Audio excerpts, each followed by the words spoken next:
여러분, 오늘은 종료주일입니다. 메시아가 예루살렘에 입성할 때에 그 메시아의 입성을 열렬히 환영하는 유대 백성들이 그 종려나무 가지를 거리에 깔고 혹은 손에 들고 그렇게 예루살렘으로 나귀를 타고 입성하시는 예수님을 열렬히 환영했기 때문에 호시아나, 이제 오셔서 우리를 구원하소서.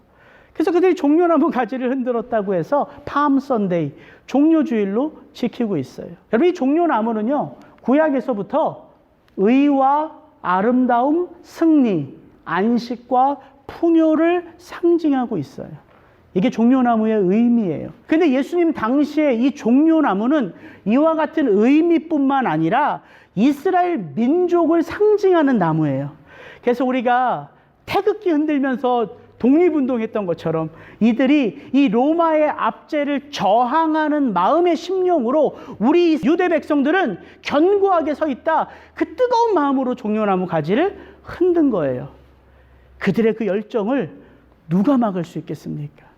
그러나 그들은 참된 지식으로 그 종려나무 가지를 흔든 것은 아니었지요. 그래서 불과 일주일 만에 그들은 그 예수 그리스도가 그들의 마음속에 그려졌던 그런 것과 전혀 다른 길을 걷는 예수님을 보며 십자가에 못 박으라 또다시 외쳤던 거예요.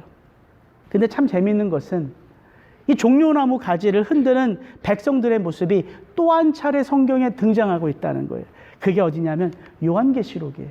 요한계시록에 보면 이 일 후에 내가 보니 각 나라와 족속과 백성과 방언에서 아무도 능히 셀 수 없는 큰 무리가 나와 흰옷을 입고 손에 무엇을 들고 종려나무 가지를 들고 보좌 앞과 어린 양 앞에 서서 큰 소리로 외쳐 이르되 구원하심이 보좌에 앉으신 우리 하나님과 어린 양에게 있도다 하니. 여러분, 마지막 때 요한이 환상 가운데 봤던 이 모습 속에 있는 큰 무리, 흰옷을 입고 종려나무 가지를 흔들었던 이 무리들, 저는 문득 유대 백성들이라는 생각이 들어요. 그들은 예수 그리스도를 못 박은 하나님을 저항하는 패역한 백성들이었지만 예수님은 그들을 위하여 못 박히셨기 때문이에요. 그래서 성경에 너무나도 역설적이게도 예수님의 예루살렘 입성 때에 종려나무 가지를 흔들었던 그들이 마지막 때 하나님의 나라에서 종려나무 가지를 흔들어 진짜 메시아를 받아들이는 거룩한 하나님의 백성의 모습으로 비춰지고 있다는 거예요. 그들이 대단해서가 아니죠. 그들을 위하여 변함없이 자기의 길을 묵묵히 걸으신 예수 그리스도 때문인 것이죠. 예수님은 로마를 정복하심으로 유대 백성들을 해방하신 것이 아니라 십자가를 지심으로 죄에서 우리를 해방하신 거예요.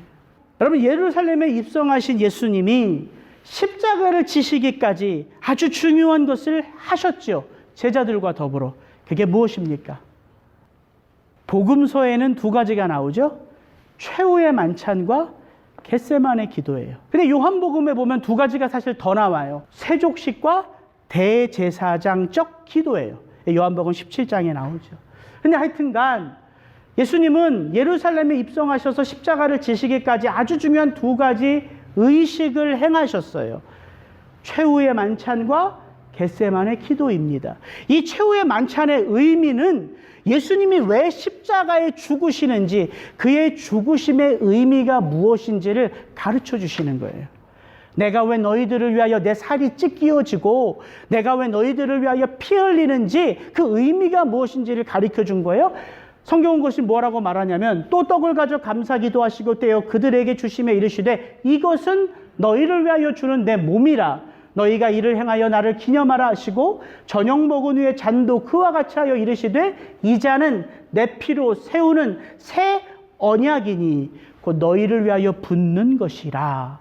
최후의 만찬을 성경은 어떤 의미로 해석하느냐? 새로운 언약식이라는 거예요. 마치 이스라엘 백성들이 하나님과 언약 백성으로 언약식을 치른 것처럼 시내산에서 치루었고요. 아브라함과 함께 언약을 치르면서 할 일을 행하며 언약식을 치렀고요. 다윗과 언약식을 치렀잖아요. 근데 에스겔서에 보면, 예레미야서에 보면 하나님이 마지막 때에 이 모든 구약의 언약을 다 합쳐서 온전한 새 언약을 이룰 것이다 예언하잖아요. 그 예레미야가 예언한 새 언약, 그 에스겔이 예언한 새 언약, 새 마음과 새 영이 하나님 앞에서 부음받아 하나님의 언약 백성으로 새롭게 잉태되는 것이 언제 일어났다? 예수님의 최후의 만찬에서 일어났다. 이게 의미예요. 예수님이 왜 죽으셨는가? 그 의미죠. 그리고 또 하나의 의식이 있었어요. 십자가를 지시기 전에 예수님은 골고다 언덕으로 올라가시기 전에 감람산 안에 있는 겟세마네 동산으로 올라가셨다고요. 여러분, 이 겟세마네의 뜻이 뭐냐면 올리브를 짜는 기름틀이에요. 뭐 이런 모습이더라고요. 그래서 이 올리브를 압축하여 짜내는 압축틀, 이게 겟세마네라는 뜻이에요. 예수님은 이 겟세마네에서 온 몸과 마음을 짜내셨어요. 기도 가운데. 그래서 오늘 예수님의 그 겟세마네 기도를 통하여 오늘 우리는 어떻게 이 종료주일을 맞고 고난주간을 준비하는가, 예수님의 겟세마네 기도에 담겨진 의미들을 몇 가지 좀 여러분들과 살펴보며 은혜를 나누기 원합니다. 여러분, 예수님의 공생의 사역 어떻게 시작하셨어요? 세례 요한으로부터 세례를 받으시고 마귀의 시험을 받으심으로 공생의 사역을 시작하셨어요. 근데 성경에 보면 마귀에게 시험을 받기 전에 예수님이 성령에 이끌려 광야로 가서 40일을 금식하셨다. 그냥 40일 밥을 굶은 거예요? 아니죠. 금식은 왜 합니까? 우리가 언제 금식해요? 하나님의 뜻을 알고자, 기도하고자 금식하잖아요. 결국 예수님의 공생의 사역은 기도로 시작된 거예요. 그리고 예수님은 그 하나님의 말씀을 그의 삶에 온전히 체험하며 기도로 그 삶을 펼쳐가셨어요. 그리고 예수님은 어떻게 그 삶을 마무리 지셨어요? 겟세마네에서 기도하심으로. 종료주일, 부활주일 설교 준비하면서 책을 보니까 저는 예수님이 십자가상에서 가상칠언 아시잖아요? 7가지 말씀을 하셨잖아요, 십자가 위에서. 근데 많은 성경학자들이 그 가상칠언을 기도로 보면서 해석하더라고요. 그래서 그렇지, 그럴 수도 있겠구나. 가상칠언을 하나하나 기도로 해석해도 너무나 유익하더라고요. 제가 은혜를 많이 받았어요. 그래서 예수님은 어떻게 사역을 마무리하셨냐? 겟세마네에서 기도하시며 십자가상에서 기도하시며 그의 이 땅에서의 모든 사역을 마무리하셨어요. 기도로 시작하셔서 기도로 마무리하셨다는 거지. 그래서 이 겟세마네의 기도를 한번 우리가 살펴보며 좀 은혜를 나누기 원합니다. 3가지를 좀 나누려고 하는데요. 겟세마네에서 기도하시는 예수님의 그 말씀, 그 모습을 통하여 우리가 한 가지 알 수 있는 게 있는데, 죄의 무게라는 거예요. 여러분, 이 마가복음 14장 말씀 한번 같이 읽습니다. 시작. 베드로와 야고보와 요한을 데리고 가실새 심히 놀라시며 슬퍼하사 말씀하시되 내 마음이 심히 고민하여 죽게 되었으니 너희는 여기 머물러 깨어 있으라 하시고. 이 마가복음 14장 33절 34절 전까지 이 십자가를 향하여 묵묵히 자기 길을 걸으신 예수님에게서 우리가 두려움이나 주저함이나 슬픔이나 안타까움 발견할 수 있습니까? 없어요. 발견할 수 없잖아요. 예수님은 이 땅에서 공생의 사역을 시작하시면서 마지막은 어디서 마치는 걸로 알고 계세요? 예루살렘 골고다 언덕에서 마칠 것을 알고 계신단 말이에요. 그래서 예수님이 이제 마지막 예루살렘에 입성하실 때는 수차례 제자들에게 내가 예루살렘에 들어가면 어떤 고난을 겪고 어떻게 죽는지 예수님의 순환에 대하여 3차례나 말씀하셨어요. 제자들은 알아듣지를 못하죠. 그러니까 두렵고 불안하고 염려하는 것은 제자들의 모습이었고, 예수님은 계속해서 그 제자들을 위로하시잖아요. 세상이 나를 죽이나 내가 아버지께 감으로 말미암아 너희들에게 유익하다. 두려워하지 말아라. 불안해하지 말아라. 내가 너희와 함께한다. 이게 예수님의 모습이었잖아요. 근데 최후의 만찬에서도 그렇게 내 살이 찢기고 내 피가 흘러 너희들을 위하여 내가 이 죽음이 언약 예식으로의 죽음이다 말씀하신 예수님이 왜 갑자기 십자가 앞에서 그 마음이 심히 놀라 슬퍼하며 두려움 가운데 떨었냐는 거죠. 35절 36절 예수님의 기도예요. 조금 나아가사 땅에 엎드려 될 수 있는 대로 이때가 자기에게서 지나가기를 구하여 이르시되 아빠 아버지여 아버지께는 모든 것이 가능하오니 이 잔을 내게서 옮기시옵소서. 예수님의 겟세마네 기도를 두 단어로 정리하면 이거예요. 이때 이 잔. 이게 예수님 기도의 핵심이에요. 이때가 그냥 지나가게 하여 주옵소서. 가능하시면 이 잔을 내가 마시지 않고 하나님의 뜻이 이루어지면 이 잔을 피하게 하여 주옵소서. 이때 이 잔이 겟세마네 기도의 내용이에요. 이때 무슨 때예요? 십자가를 지셔야 할 때를 말하는 거죠. 이때란 이 잔 뭘 말하는 거예요? 인류의 죄를 향한 하나님의 진노의 잔이 이 잔이에요. 그럼 이 두 가지 예수님이 모르다가 갑자기 발견하셔서 기도하신 거예요? 아니죠. 예수님이 이 땅에 오실 때부터, 아니 창세 전부터 예수님은 죽임당하신 어린 양으로 그려져요. 그럼 예수님 다 아셨다는 거잖아요. 근데 왜 두려워하냐는 거죠.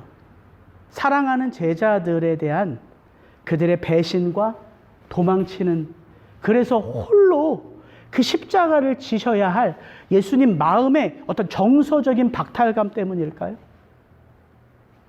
아니면 십자가를 지셔야 하는 건 알았는데 예수님은 어떤 상태로 그 십자가를 지신 거예요? 완전하신 하나님이시자 완전하신 인간으로 그 십자가를 지신 거예요. 이 두 가지가 결합되지 않으면 십자가의 의미가 없거든요. 그래서 예수님이 십자가를 지실 건 알았는데 인간으로 그 십자가를 받으려 하니까 그 십자가 앞에서 그 육체적인 고통, 또 멸시와 모멸감, 그런 어떤 육체적 고통과 정서적 박탈감으로 말미암아 두려워하고 떨은 건가요? 이것도 말이 안 돼요. 왜냐하면 이미 베드로가 부인할 걸 아셨고 모든 제자들이 떠나갈 걸 아셨고, 또 이 십자가를 지게 하신 게 유대 백성들의 잘못도 있지만 결국은 십자가를 누가 지게 하신 거예요? 하나님이 지게 하신 거예요. 그럼 모든 것을 아셨단 말이에요. 근데 왜 예수님은 이 십자가 앞에서 두려워하셨을까? 여러분, 기독교 역사를 보면 죽음을 두려워하지 않는, 의연하게 죽음을 맞이하는 많은 순교의 기사들이 있습니다. 그 훨훨 타오르는 불에 자기 몸이 다 태워지지만 오히려 그 로마 병사들을 향하여 너희들이 불은 1시간 내에 나를 태우지만 너희들이 당해야 할 진노의 불은 영원히 꺼지지 않는 진노의 불이다. 어서 나를 훨훨 태워라. 교부들이 있었다고요. 자기의 자녀들이 죽는 것을 보면서 얘들아 두려워하지 마. 이제 곧 엄마가 너희들과 만날 거야. 우리 이 땅에서는 이렇게 육체의 고통 가운데 죽어가지만 저 천국에서는 아버지의 품 안에서 우린 영원히 함께 할 거야. 이렇게 자식들이 죽어가는 그런 모습을 보며 그 엄마의 담대한 모습이 기독교 역사에 보면 나와 있다고요. 그렇다면 그들에 비하여 예수님의 모습은 뭔가요? 그들은 담대하게 그 죽음 앞에서 오히려 하나님의 영광을 보는데 예수님은 그 죽음 앞에서 두려워하고 심히 슬퍼하고 떨고 있어요. 그 죽음이 다른 죽음이기 때문이에요. 수많은 기독교의 위인들이 이 땅에서 죽는 죽음과 지금 예수님이 이 땅에서 맞이하는 죽음은 죽음이라는 단어만 같이 의미가 달라요. 순교의 백성들은 그 죽음 앞에서 그 죽음을 맞이하고 그 다음에 어떻게 됩니까? 누구와 함께 연합하는 삶으로 들어가요? 하나님과 연합하는 삶으로 들어가잖아요.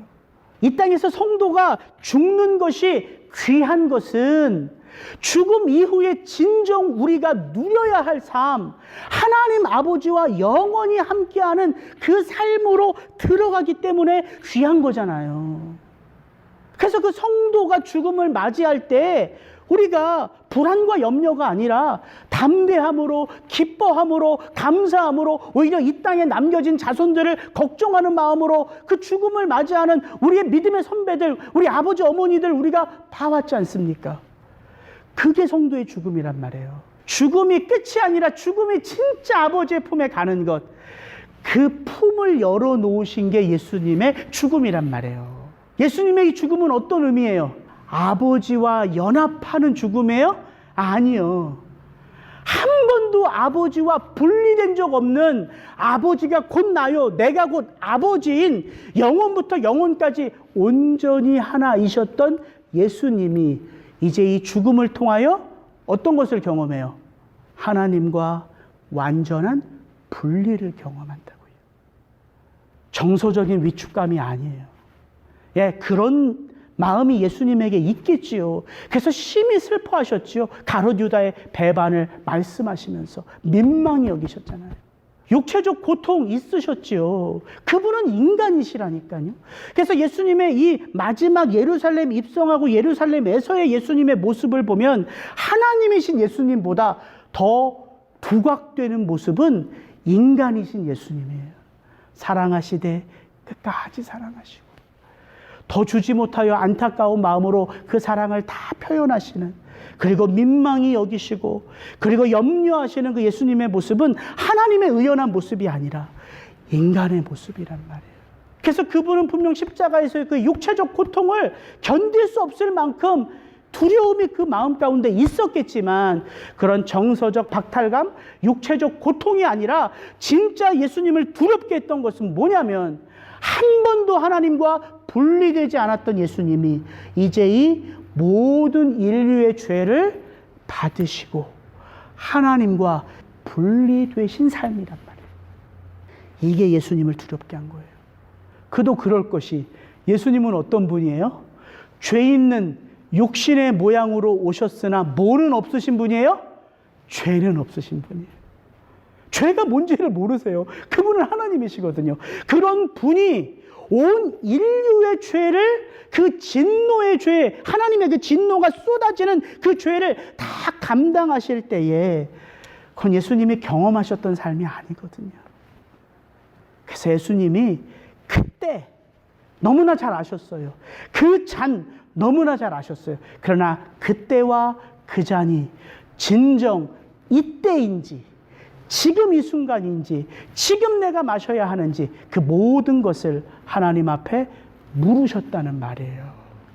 그래서 우리가 한 가지 알 수 있는 건, 이 겟세마네의 기도를 통하여 왕이신 예수님이 그 십자가를 어떻게 짊어지셨냐면 왕이라는 자부심으로 감당하신 게 아니에요. 지금까지 해오신 어떤 기적의 능력이나 경험으로 감당하신 것 아닙니다. 마음에는 원이로되 육신이 약하도다, 육신의 꾀나 육신의 지혜로 감당하신 게 아니란 말이에요. 하나님과 온전히 하나 되는 기도로만 감당할 수 있는 거예요. 왜? 그 죄의 무거움을 우리 육신의 힘으로는 감당할 수 없는 것이기 때문입니다. 그래서 이 겟세마네 예수님의 기도를 통하여 우리가 한 가지 알 수 있는 건, 이제 나에게 죽음의 의미가 바뀌었구나, 이걸 알아야 돼요. 우리는 죽음을 통하여 하나님과 분리되는 것이 아니라 이 예수님의 분리되심으로 말미암아 우리는 죽음을 통하여 하나님과 연합으로 들어간다고요. 그래서 이 땅에서 성도가 죽음을 새롭게 인식할 수 있는 거예요. 그래서 담대할 수 있는 거예요. 이 땅에서의 삶이 평안해서가 아니라 이 땅에서 모든 인간이 가지고 있는 가장 해결하고 싶은 문제가 무엇입니까? 죽음이잖아요, 죽음. 근데 그 죽음의 문제를 예수님이 해결해 주셨다고요. 사망 권세에서 우리를 해방시켜 주심으로 죽음이 두려운 것이 아니라 죽음이 하나님의 그 영원한 안식으로 들어가는 길이 된 거죠. 그래서 예수님이 공생의 사역을 시작할 때 뭘 말씀하세요? 생명에 대해서 말씀하시잖아요. 계속해서 말씀하시는 게 생명이에요. 근데 예수님이 마지막 예루살렘에 입성하실 때 예수님의 강의가 바뀌었어요. 생명에 대한 말씀을 하지 않고요, 죽음에 대한 말씀을 하세요. 사실 이 생명과 죽음은 하나인 거예요. 왜? 예수 안에서 죽어야지만 참 생명을 얻기 때문에. 그래서 이 겟세마네 기도를 통하여 우리가 한 가지 알 수 있는 건, 우리의 이 무거운 내 힘으로 해결할 수 없는 이 죄의 이 질고를 예수님이 담당하셨다. 기도로. 그래서 우리가 기도 가운데 하나님을 아버지라 부를 수 있는 거잖아요. 그분이 하나님의 아들 되심을 잃어버렸기 때문에 하나님과 원수되었던 우리가 하나님을 아버지라 부를 수 있는 자격, 권세를 얻은 거잖아요. 이게 첫 번째 겟세마네 기도의 의미입니다. 두 번째, 이 겟세마네 기도를 통해서 우리가 한 가지 더 나누고 싶은 건 뭐냐면, 특별하게 기도해야 될 때가 있다는 거예요. 우리의 삶에는 특별하게 기도해야 될 때가 있어요. 예수님의 기도 모습을 보십시오. 조금 나아가사 땅에 엎드려 기도하시고, 조금 나아가사 얼굴을 땅에 대시고 엎드려 기도하여, 그들을 떠나 돌 던질 만큼 가서 무릎을 꿇고 기도하여, 예수께서 힘쓰고 애써 더욱 간절히 기도하시니 땀이 땅에 떨어지는 핏방울같이 되더라. 예수님 기도하실 때마다 엎드려서 기도하지 않으셨어요. 예수님 기도하실 때마다 땀이 땅에 떨어지는 핏방울같이 된 적이 없어요. 그럼 우리가 뭘 알 수 있어요? 아, 인생이란 이렇게 온 생명을 던져서 기도해야 될 때가 있구나. 이게 예수님이 우리에게 보여주시는 기도의 본입니다. 특별하게 기도해야 될 때가 있어요. 이게 우리의 인생이란 말이죠. 그렇다면 이와 같이 특별한 때에 주님은 어떤 기도로 하나님 앞에 올려드렸을까? 그분의 기도의 자세가 달라졌잖아요. 얼굴을 땅에 엎드려 땀이 땅에 떨어지는 핏방울같이 그렇게 전심으로 기도했는데, 그분의 기도의 내용을 보니까 이건 특별한 기도가 아니에요. 예수님 기도 이렇게 시작하세요. 조금 나아가서 땅에 엎드려 될 수 있는 대로 이때가 자기에게서 지나가기를 구하여 이 잔을 내게서 옮기시옵소서. 이거 예수님이 무엇을 하나님한테 아뢰는 거예요? 예수님의 바램. 이거 아니에요. 예수님의 소원. 이거 아뢰는 거잖아요. 주님, 이때가 정말 맞습니까? 그냥 지나갈 수 있다면 지나가게 해주세요. 이 잔을 제가 마시지 않아도 하나님의 진노의 문제가 해결될 수 있다면 하나님이 이 잔을 지나가게 하옵소서. 이거 뭐예요? 예수님의 바램이에요. 항상 기도가 왜 어렵냐면, 기도는 바르게 해야 된다. 기도는 의롭게 해야 된다. 기도는 FM으로 해야 된다. 이렇게 생각하는 분들이 기도가 어려워요. 부담되거든. 왜? 내 삶은 그렇게 FM이 아니거든. 근데 기도는 FM으로 해야 된다고 생각해요. 아니요.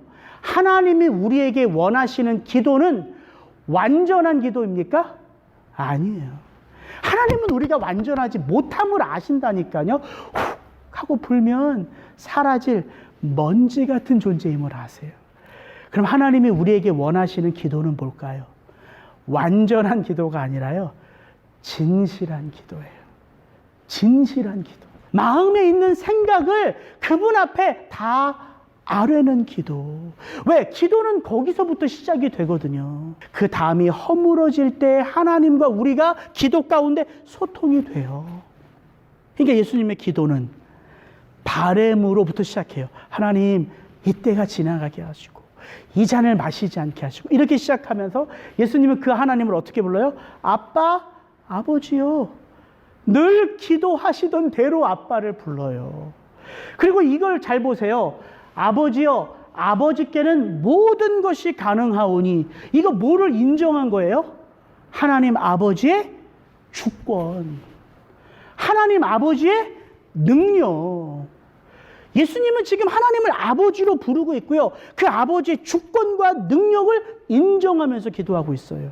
그런데 잘 보이려고 하지 않고 내 마음에 원하는 소원을 아랜다고요. 마치 우리 딸아이들처럼 맨날 얘네들이 금토주일 날에는 오락해도 되냐고. 왜냐면 제가 월요일부터 금요일까지 학교 수업 잘 하면 금요일 저녁부터 주일까지는 니네들이 원하는 대로 오락하게 해줄게. 그러면 늘 그냥 와서 물어봐요. 아빠 지금 오락해도 돼? 아빠 이때 오락해도 돼? 교회 갔다 와서 오락해도 돼? 끊임없이 물어봐요. 근데 그게 밉지가 않아요. 그게 딸과 저의 관계이기 때문에. 그러면서 예수님의 기도는 이렇게 맞춰요. 그러나 나의 뜻대로 마옵시고 아버지의 뜻대로 하옵소서. 이게 예수님의 기도예요. 특별한 기도입니까? 아니요. 늘 하시던 기도예요. 왜? 예수님은 늘 어떤 뜻을 이루면서 살아오셨어요? 아버지의 뜻을 이루면서 살아오셨잖아요. 특별하게 보여지는 이 겟세마네의 기도에서도 예수님은 특별한 기도를 드리신 게 아니라 늘 하던 기도를 올려드렸다고요. 그리고 제자들에게 이렇게 말씀하세요. 시험에 들지 않게 깨어있어 기도하라. 왜 기도해야 될까요? 예수님 왜 기도하셨을까요? 시험에 들지 않기 위해서요.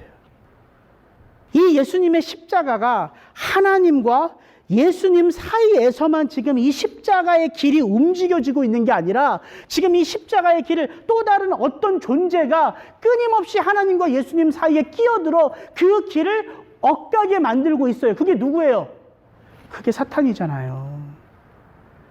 그러니까 우리가 예수님의 십자가는 하나님이 주도권을 가지고 계신 하나님의 역사지만 끊임없이 그 하나님의 역사를 깨뜨리려고 하는 사탄의 유혹이 함께하고 있다고요. 이게 예수님의 기도의 핵심이에요. 아버지의 뜻대로 하게 하옵소서. 시험에 들지 않도록 기도하라. 여러분 이 두 가지 내용을 압축하고 있는 기도가 있죠. 그게 뭘까요? 예수님이 제자들에게 가르쳐 주신 주기도문이에요. 주기도문이에요. 주기도문. 하늘에 계신 우리 아버지여, 이름이 거룩히 여김을 받으시오며 나라에 임하옵시며 뜻이 하늘에서 이룬 것 같이 땅에서도 이루어지이다. 하나님과 우리와의 관계 속에서 예수님이 가르쳐 주신 세 개의 기도문의 핵심이 뭐예요? 이 세 번째잖아요. 왜? 이 세 번째가 첫 번째, 두 번째 간구를 포함하고 있는 간구이기 때문에 그래요. 뜻이 하늘에서 이루어진 것처럼 땅에서도 이루어지이다. 그러면 하나님의 이름이 드높아지고요. 하나님의 나라가 확장되죠. 그리고 주기도문의 두 번째 파트. 우리 서로 그 하나님의 영광의 뜻을 이루기 위하여 예수님이 이렇게 기도하셨죠. 오늘날 우리에게 일용할 양식을 주옵시고 우리가 우리에게 죄 지은 자를 사하여 준 것 같이 우리의 죄를 사하여 주옵시고 우리를 시험에 들게 하지 마옵시고 다만 악에서 구하옵소서. 유혹받지 않도록 내 욕망이 나를 유혹하고 이 세상의 권세 잡은 사탄이 믿는 성도의 삶을 유혹하기 때문에 이 땅에서 우리가 마땅히 드려야 될 기도는 시험에 들지 않게 깨어 기도하는 거죠. 그러니까 예수님은 제자들에게 기도를 가르쳐 주셨을 뿐만 아니라 예수님이 그 기도를 해오셨고 예수님의 마지막 겟세마네 가장 중요한 기도의 자리에서 다른 기도를 드리신 게 아니라 제자들에게 가르쳐 주신 그 기도, 그것을 올려드린 거라고요. 여러분, 특별한 때에 특별한 기도를 올려드리려고 애쓰실 필요 없습니다. 늘 하던 대로 아버지의 이름을 부르고 아버지의 주권을 인정하며 그 아버지 앞에 나의 연약함을 고백할 때에 하나님은 그 특별한 일을 통하여 특별한 역사를 이루신다고요. 그러니까 성도의 힘은 특별한 때에 기도하는 특별한 기도가 아니라 매일매일 드리는 그 일상의 기도가 성도의 능력인 거예요. 그 일상이 특별함을 덮는 거거든요. 그래서 우리가 그것을 기억해야 돼요. 마지막, 이 겟세마네 기도에서 우리가 한 가지 취할 수 있는 유익은요, 기도에는 반드시 응답이 있다는 거예요. 여러분, 우리가 이것 때문에 기도하는 거예요. 기도에는 응답이 있어요. 예수님이 힘쓰고 애써 기도하니까 하나님이 누구를 보내세요? 천사를 보내세요. 누가복음에 보니까 천사가 예수님의 기도를 도와요. 예수님이 정말 이때가 맞는가? 정말 이 잔을 지금 마셔야 되는가? 그 모든 하나님의 진노를 받는 그 십자가가 두려워서 엎드렸던 그 기도의 자리에서 예수님이 한 번 기도하신 게 아니잖아요. 마태복음과 마가복음에 보면 3번을 기도하셨어요. 똑같은 기도를. 그렇게 기도하시고 나서 예수님의 모습이 이렇게 됐어요. 때가 왔도다. 보라, 인자가 죄인의 손에 팔리느니라. 일어나라, 함께 가자. 보라, 나를 파는 자가 가까이 왔느니라. 다르잖아요. 베드로, 야고보, 요한 데리고서 내 마음이 심히 죽게 되었으니까 너희들 나를 위하여 좀 깨어 있을 수 없더냐? 그러면서 돌 던질 만큼 떨어져서 하나님에게 3번 엎드려서 떨어지는 땀방울이 핏방울같이 기도했던 예수님의 기도 후의 모습은 다 되었다는 거예요. 이제 내가 팔려서 하나님께 영광을 올려드릴 때가 왔다. 함께 가자. 이게 기도의 능력이에요. 이게 기도의 능력이에요. 비소리가 꼭 기억하셔야 될 게 이거예요. 예수님은 십자가의 고통 전에 겟세마네에서 기도의 고통을 먼저 체험하신 거예요. 이게 기도의 능력이에요. 그래서 기도하는 자의 삶이 하나님의 마음에 합한 자의 삶으로 바뀌어가는 거예요.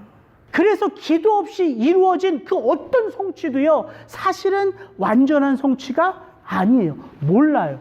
이것이 정말 하나님의 영광이 되는 일인지 아니면 이 일들을 통하여 우리의 악함이 드러나는 일인지 모른다고요. 그런데 기도 가운데 이루어진 일은 그 영이 하나님의 풍성한 은혜로 붙들림 바 되었기 때문에 하나님의 온전한 영광이라는 거예요. 그래서 여러분, 기도의 자리가 신비 아닙니까? 기도의 자리가 신비잖아요. 상황은 안 바뀌었는데, 문제는 해결 안 됐는데 항상 온전히 기도하는 그 자리에서 일어나면 모든 것이 문제 아닌 것처럼 여겨지잖아요. 왜 그래요? 그의 영이 하나님의 은혜의 손길 가운데 견고하게 붙들려졌기 때문이에요. 그래서 여러분, 우리가 꼭 기억하셔야 돼요. 기도에 있어서 가장 중요한 레슨이 뭘까? 많은 사람들이 제일 궁금한 게 이 기도가 영적인 영역이기 때문에 이거 알고 싶어요. 과연 능력 있는 기도의 비결은 뭘까? 그래서 기도에 대한 책이 제일 많은 거예요. 기도의 능력을 받고 싶거든요. 또 우리는 쉬지 않고 기도하는 게 하나님의 뜻인데 왜 나는 쉬지 않고 기도해야 되는가? 이거 우리가 알고 싶어요. 근데 이 2가지 질문은 다 신학적이고 철학적인 질문이에요. 이것을 통하여 기도의 가장 중요한 레슨이 나오는 게 아니에요. 기도의 가장 중요한 레슨 하나입니다. 뭘까요? 기도하는 거예요. 이게 기도의 가장 중요한 레슨이에요. 예수님은 다른 것으로 십자가 지시지 않고요, 기도로 그 십자가를 먼저 지신 거예요.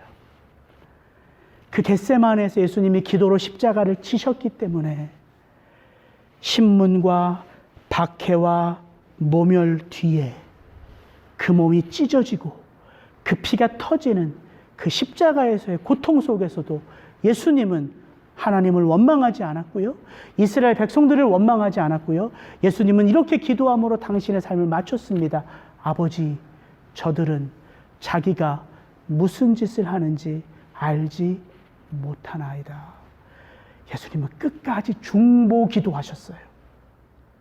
이게 기도의 가장 중요한 레슨입니다. 이렇게 물으면서 오늘 말씀 마칠게요. 여러분, 믿음 생활하면서 정말 기도하고 계세요?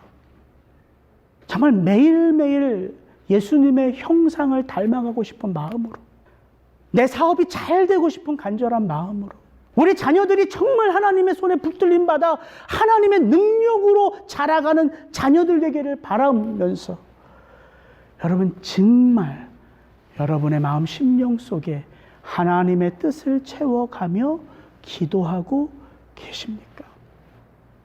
같이 기도하겠습니다.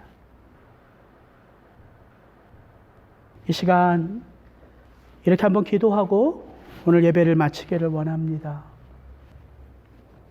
정말 내게 왜 내가 예수를 위해서 살아야 될까? 왜 내가 성도됨의 삶을 알아야 될까? 왜 내가 자기 십자가를 치며 이 험난한 삶을 살아가야 할까? 여러분, 그 이유를 발견하셨습니까? 이번 한 주 제가 예수님의 겟세마네 기도를 묵상하면서 그래, 예수님에게는 부인할 수 없는 사명이 있었지. 그게 십자가였지. 그래서 그 십자가 바라보며 걸어오셨고, 그 십자가 바라보며 살아오셨고, 그 십자가 앞에서 정말 이 십자가를 내가 책임져야 하는가 갈등이 왔기 때문에 그 십자가 때문에 기도하셨지. 그러면 지금 내가 짊어지고 가는 십자가는 뭘까?